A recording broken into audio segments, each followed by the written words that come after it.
اور اس سے ہمیں پورے قرآن کے بارے میں ایک اصول سمجھ میں آ گیا. جب انسان قرآن پہ غور کرتا ہے نا تو شروع سے کسی بھی صورت کو آپ لے لیں، آپ پڑھنا شروع کریں گے، اس میں اللہ تعالیٰ کوئی بات کر رہے ہیں. اس میں اللہ تعالیٰ جب بات کر رہے ہیں تو آپ کے دماغ میں ہونا چاہیے اہدنا الصراط المستقیم. اللہ تعالیٰ نے کوئی بات کی ہے، اس میں ہدایت میں مانگ لوں، اس سے میں ہدایت کیا لوں، اس کو میں دعا کیسے بنا لوں، اس کا ریاکشن کیا ہونا چاہیے. یعنی آپ ہمیشہ قرآن کے ساتھ ایک انٹریکشن کر رہے ہیں. اور یہ جو قاعدہ ہے، یہ اصول ہے، یہ فاتحہ کے اندر ہی اللہ تعالیٰ نے ڈال دیا. اس سے ہماری ایک اورینٹیشن ہوگی. میں اپنے اسٹوڈنٹس کو بتایا کرتا ہوں کہ کسی بھی کورس میں جب وہ پڑھائی کرنے جاتے ہیں تو شروع میں نا ایک اورینٹیشن ہوتی ہے. پروفیسر آپ کو بتاتا ہے کہ اس کتاب میں یا اس کورس میں یہ ہوا کرے گا، یہ بات ہوگی. فاتحہ میں مزے کی بات یہ ہے، فاتحہ میں 2 چیزوں کا تعارف ہے. ایک تو ہمیں اللہ تعالیٰ سے متعارف کرایا گیا ہے، دوسرا پورے قرآن سے متعارف کرایا گیا ہے. 2 تعارف ہیں قرآن کے اندر، فاتحہ کے اندر. فاتحہ کا تعارف کیا ہوا، اور قرآن کا تعارف کیا ہوا کہ قرآن میں جہاں بھی جو بھی بات ہو رہی ہوگی اس میں اللہ تعالیٰ ہمیں کسی نہ کسی طرح سے ہم سے یہ توقع رکھ رہا ہے کہ ہم یہ پڑھ کے ہمارے دماغ میں، ہمارے منہ میں کیا الفاظ آنے چاہیے، ایاک نعبد و ایاک نستعین اہدنا.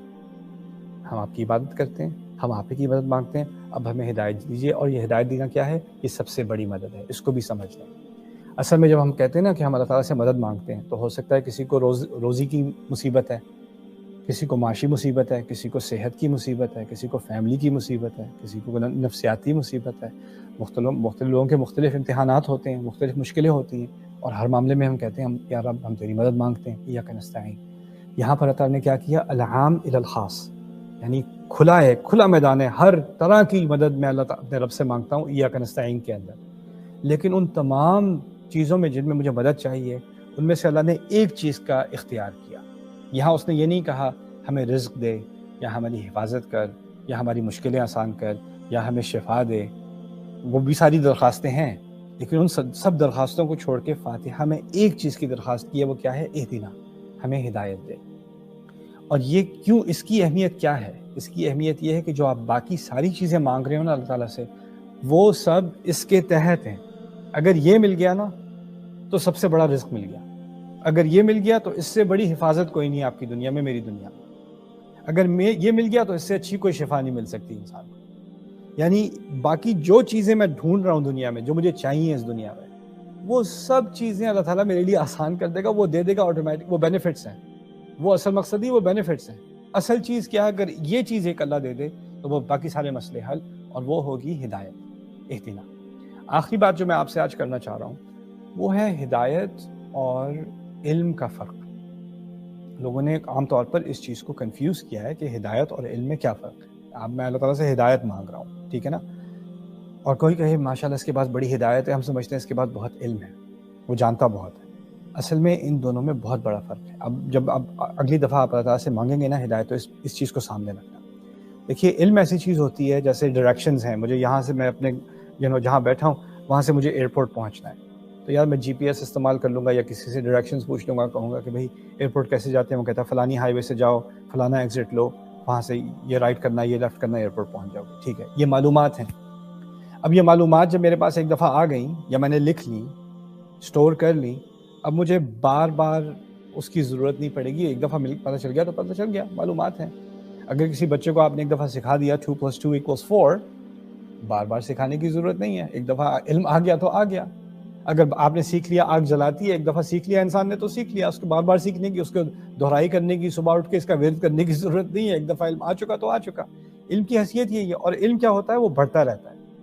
علم پہلے بنیادی ہوتا ہے، پہلی جماعت کا علم، پھر دوسری جماعت، 3rd گریڈ، 4th گریڈ، پھر کالج یونیورسٹی کا علم اس سے زیادہ، پھر ماسٹرز ڈگری کا اس سے زیادہ، پھر PhD کا اس سے زیادہ. علم میں ترقی ہوتی جاتی ہے، اور انسان کے تجربے کی وجہ سے، اس کی عمر کی وجہ سے انسان میں علم کا اضافہ ہوتا چلا جاتا ہے. یعنی وہ جو علم آپ کا 10 سال پہلے تھا وہ اب نہیں ہے، آپ زیادہ جانتے ہیں. جو علم جو آپ 10 سال کے تھے اور جب آپ 20 سال کے ہو تو آپ کے علم میں فرق آیا. لیکن ہدایت بالکل ہی الگ چیز ہے. پہلی چیز سمجھنے کی یہ ہے کہ ہدایت میں اضافہ نہیں ہوتا اس طرح کہ ایک دفعہ اضافہ ہو گیا تو اب کمی کی طرف نہیں آئے گا، وہ ہوتا ہی رہے گا. نہیں، ہدایت اوپر جاتی ہے، نیچے آتی ہے، پھر اوپر جاتی ہے، پھر نیچے آتی ہے. اور انسان علم کا کسی حد تک مالک ہو سکتا ہے. انہ لذو علم علمناہ، قرآن نے بھی کہہ دیا وہ علم والے تھے جو علم ہم نے انہیں سکھایا. یعقوب کے بارے میں اللہ تعالیٰ نے کہا علیہ السلام. یعنی انسان کے لیے ممکن ہے کہ وہ کسی علم کا مالک ہو سکتا ہے، کوئی فزکس کا ایکسپرٹ بن سکتا ہے، کوئی میڈیسن کا ایکسپرٹ بن سکتا ہے، لیکن ہدایت ایسی چیز ہے کہ آپ اس کو اون نہیں کر سکتے۔ فاتحہ میں ہم اللہ تعالیٰ سے ہدایت مانگ رہے ہیں، اور مانگی وہ چیز جاتی ہے جو آپ کے پاس نہ ہو۔ یہ بھی نہیں کہا کہ ہماری ہدایت میں اضافہ ہدایت دے دے، وہ ایسی چیز ہے کہ اگر آپ کے پاس 1 گھنٹہ پہلے تھی تو 1 گھنٹے بعد غائب ہو سکتی ہے، اگر کل تھی تو آج غائب ہو سکتی ہے، آج دوپہر میں تھی تو شام میں غائب ہو سکتی ہے۔ یعنی ہمیں یہ ایسی چیز ہے جو ہمیں بار بار ریکویسٹ کرنی پڑے گی۔ تو اس کی اگر مثال میں دوں تو اس کی مثال پانی کی ہوگی۔ آپ یہ نہیں کہتے کہ میں نے صبح پانی پی لیا تھا تو کل پی لیا تھا، آج تو ضرورت نہیں ہے۔ نہ، آپ کو پانی پینے کی، آپ کے جسم کو اس کی ضرورت ہے، آپ کو ہائیڈریٹ کرنا پڑے گا۔ اسی طرح ہمارے دل کو، ہمارے ایمان کو ہدایت کی ضرورت ہے، انسان کو ہدایت کی ضرورت ہے، اس کو بار بار اس کے پاس واپس آنا پڑے گا۔ تو اس کا علم سے یہ ایک بہت بڑا فرق ہے کہ علم میں اضافہ ہوتا ہے آٹومیٹکلی، آپ سیکھتے ہیں، پرانی بات رہتی ہے، اس کے اوپر اس کے نئی بیس بنتی ہے، لیکن ہدایت ایسی چیز ہے کہ کبھی کبھی انسان کو واپس بنیادی بات پر آنا پڑتا ہے، اور اس میں ایک فلکچویشن ہوتی ہے، اونچ نیچ ہوتی ہے۔ دوسری بات کہ یہ ایسی چیز ہے کہ آپ اپنے بارے میں یہ نہیں کہہ سکتے کہ اللہ کا بڑا شکر ہے کہ اللہ تعالیٰ نے مجھے پچھلے سال ہدایت دے دی، یا 10 سال پہلے اس نے مجھے ہدایت دے دی، مجھے بڑا افسوس ہے ان لوگوں کو جن کے پاس ہدایت نہیں ہے، اللہ ان کو بھی ہدایت دے۔ دیکھیں، آپ نے یہ اسوم کیا ہے، اپنے بارے میں گمان کیا ہے کہ وہ ایک ایسی چیز ہے جو اللہ تعالیٰ نے آپ کو دے دی اور آپ کے پاس ہے، اب آپ سے کہیں نہیں جاتی وہ۔ اصل میں ہمارے نبی کی سنت ہے صلی اللہ علیہ وسلم، ہم 5 وقت کی نماز پڑھتے ہیں، فرض نماز میں کم از کم 17 دفعہ آپ اللہ تعالیٰ سے مانگ رہے ہیں کہ مجھے ہدایت دے، اہدنا الصراط المستقیم، اہدنا الصراط المستقیم، اہدنا الصراط المستقیم، بار بار مانگ رہے ہیں ایک ہی چیز، بار بار مانگنے کا مقصد کیا ہے؟ اب ہمارے نبی خود علیہ الصلوۃ والسلام وہ خود ہدایت مانگ رہے ہیں بار بار، یہ اس بات کو سکھانے کا مقصد یہ ہے کہ اس کتاب میں جو ہدایت ہے نا، وہ معلومات نہیں ہے۔ اگر آپ کو سورۃ البقرہ کا ترجمہ آپ پڑھ چکے، علم تو اس کا آ گیا، ہدایت اس کی نہیں آئی۔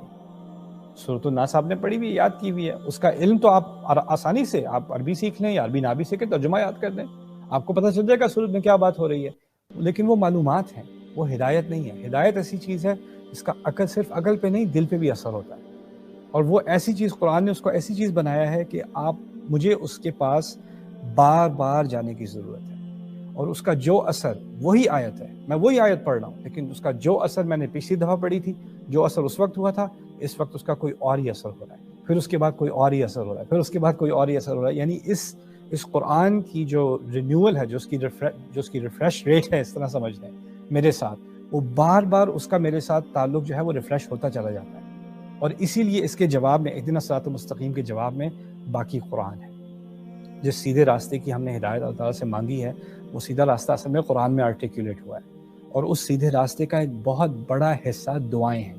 اسی لیے انشاءاللہ اس سیریز میں میں نے بات شروع کرنی تھی، کچھ مختصر سی بات، میں زیادہ تفصیل میں اس سیریز کا مقصد تفصیل میں بات کرنا ہے ہی نہیں، کچھ چیزیں ہیں جس کے بارے میں اپنے آپ کو یاد دلانا چاہتا ہوں، اور آپ کو یاد دلانا چاہتا ہوں کہ ہم اپنے علم میں اضافہ صرف نہ کریں، اور انشاءاللہ میری امید ہے کہ میں اور آپ سب اس رمضان میں اپنی ہدایت میں اضافہ کریں، اور جو دعائیں ہم سیکھ رہے ہیں اس سے ہماری ہدایت میں اضافہ ہو، اور یہ ہدایت جو ہے اصل میں اللہ تعالیٰ نے اس کا تعلق دل سے بنایا ہے۔ وَمَن يُؤْمِن بِاللَّهِ يَهْدِي قَلْبَهُ، جو اللہ تعالیٰ پر ایمان لاتا ہے، ہم اس کے دل کو ہدایت دے دیتے ہیں، اللہ تعالیٰ نے فرمایا۔